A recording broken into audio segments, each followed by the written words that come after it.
వర్గీకరణకు వ్యతిరేకంగా భరత్ బంద్లో భాగంగా నెల్లూరు ఆర్టీసీ కూడలి నందు మాల మహానాడు రాష్ట్ర మరియు జిల్లా మాలల జేఏసీ ఆధ్వర్యంలో శాంతియుతంగా బంద్ చేయడం జరిగింది. ఈ సందర్భంగా రాష్ట్ర వర్కింగ్ అధ్యక్షులు డాక్టర్ స్వర్ణ వెంకయ్య మాట్లాడుతూ ఎస్సీ వర్గీకరణ రాజ్యాంగ విరుద్ధమని, ఈ తీర్పును వెంటనే రద్దు చేయాలని కోరుతున్నాం. ఇదే సుప్రీంకోర్టు 2004లో 9/5 బెంచ్ ధర్మాసనం వర్గీకరణ చేసే హక్కు రాష్ట్రానికి లేదని, అది మా పరిధిలో కూడా లేదని స్పష్టంగా తీర్పు చెప్పడం జరిగింది. ఆగస్టు 1న ఇదే సుప్రీంకోర్టు 5/1 బెంచ్ ధర్మాసనం వర్గీకరణ చేయాలంటూ రాష్ట్రాలకు హక్కు కల్పించడం ఎంతవరకు సమంజసం ప్రజలు గమనించాలని ఈ సందర్భంగా కోరుతున్నాం. ఇది కేవలం మాలలను అనకు తొక్కే ప్రయత్నం అని తెలిపారు. అన్నదమ్ములుగా ఉన్న మాల మాదిగలు విడదీయడం, విభజించు పాలించు అన్న రీతిలో రాజకీయ నాయకులు వారి స్వార్థం కొరకు ఆడే డ్రామా అని తెలిపారు. ఈ విషయంపై మేము మరోసారి 9/5 బెంచ్ ధర్మాసనంకు వెళ్లి వర్గీకరణ రద్దు చేసే వరకు పోరాటం ఉధృతం చేస్తామని తెలిపారు. త్వరలో రౌండ్ టేబుల్ సమావేశం ఏర్పాటు చేసి నాయకులందరూ సూచనలను తీసుకుని మాల మహానాడు కార్యాచరణ ప్రణాళికలు సిద్ధం చేస్తామని తెలిపారు. అలాగే సెప్టెంబర్లో చలో ఢిల్లీ కార్యక్రమం ఉంటుందన్నారు. జిల్లా అధ్యక్షులు బల్లి వెంకయ్య మాట్లాడుతూ,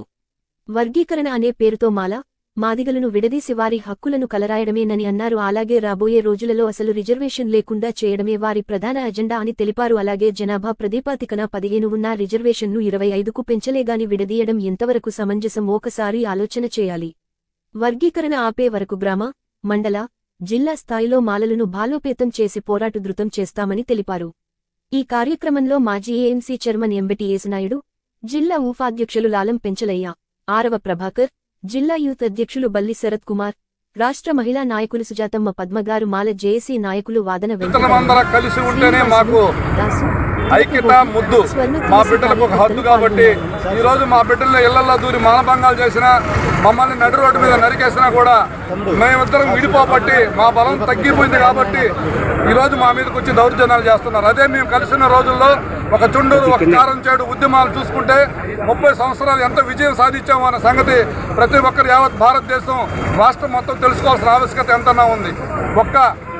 ఒక్క మందాకృష్ణ మాదిగ చేసిన ఉద్యమం 30 సంవత్సరాలు నడిస్తే ఈరోజు రాష్ట్రంలో ఉన్నతమైన స్థాయిలో ఉన్నటువంటి అనేక మంది మేధావులు మాలలందరూ కూడా ఈరోజు బయటకు రావాల్సిన ఆవశ్యకత ఎంతనా ఉందని కూడా మేము తెలియపరచుకుంటూ, ఈరోజు సుప్రీంకోర్టు ఇచ్చిన జడ్జిమెంట్ని వ్యతిరేకిస్తూ భారత బంద్ పిలిపించిన దానికి దానిలో భాగంగా రాష్ట్ర మాల మహానాడు, నెల్లూరు జిల్లా మాల మహానాడు ఆధ్వర్యంలో జిల్లా అంతా కూడా అన్ని దగ్గరలో మాల జేఏసీ తరఫున అన్ని దగ్గరలో కూడా ఈరోజు నిరసన తెలపడం జరిగింది.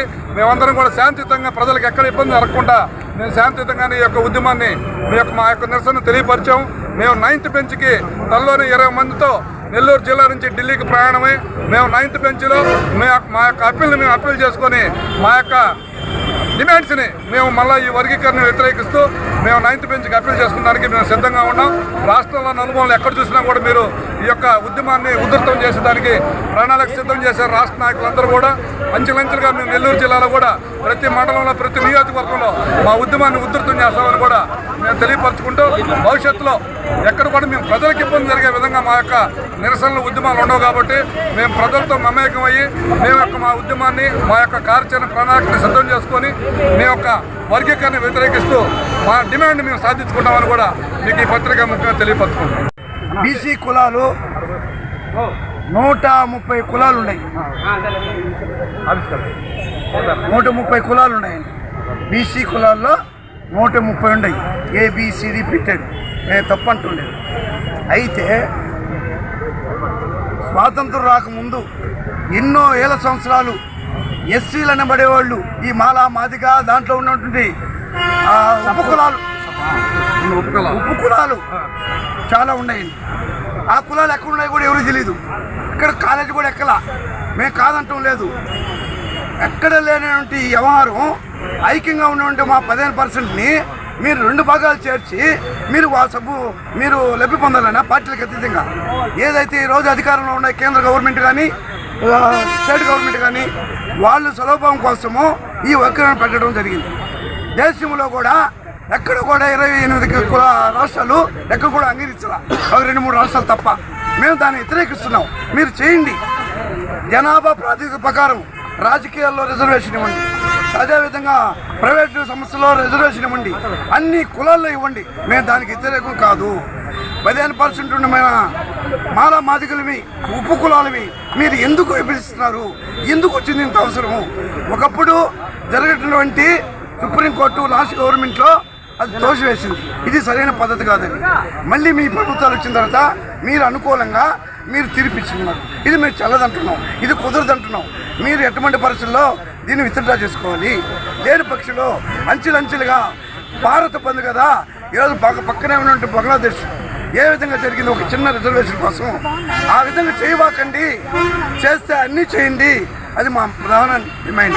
రాజకీయంగా కానీ ఉద్యోగపరంగా కానీ మాదిగలకి అన్యాయం జరుగుతుంది. అందుకే మాలలే అన్ని విధాల్లో కూడా ముందుంటారు.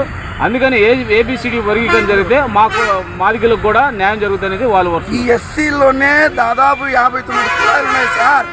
ఒక మాల మాదిగే కాదు, వాళ్ళు ఎవరు కనపడటం లేదు. వాళ్ళ ప్రకారం జనాభా ప్రతిపక్షం చేయండి అంటున్నాను. అప్పుడు ఒకవేళ ఇచ్చేసిన వాళ్ళే వాడుకుంటారు తప్ప ఇంకెవరు. వాళ్ళు చేయండి, ముందు నుంచి రండి, పాఠం నుంచి రండి. ఎందుకు వచ్చింది మా మీద మీకు ఇంత దేశం ప్రేమ కాదు, దేశం ఎందుకు వచ్చింది? ఎందుకు విడదీయాలనుకుంటున్నారు? అన్నదమ్ములుగా ఉన్నటువంటి మా వాళ్ళు ఎదగాలి, మేము కాదంటం లేదు. మిగతా వాటిలో కూడా చేయండి, అన్ని కులాలకు చేయండి, జనాభా ప్రాతిపదికన పనిచేయండి, మేము కాదంటం లేదు. అందరూ బాగుండాలని, భారతదేశ ప్రజలందరూ బాగుండాలనే మా మెయిన్ డిమాండ్. ఇది మాలలకు సంబంధించింది కాదు. ఎస్సీల ఐక్యత వర్ధిల్లని అంటున్నాం, మాలల ఐక్యత అంటంలే మేము. ఎస్సీల ఐక్యత ఈ రాష్ట్ర ప్రభుత్వాలు, ఈ కేంద్ర ప్రభుత్వాలు వెంటనే కలమెన్నుకొని పక్కనే ఉంటే బంగ్లాదేశ్ కాకుండా ఆ విధంగా కాకుండా మీరు మేల్కొని జనాభా ప్రాతిపదికన మీరు విభజన చేయండి అన్ని కులాలకి అని మా యొక్క మెయిన్ డిమాండ్.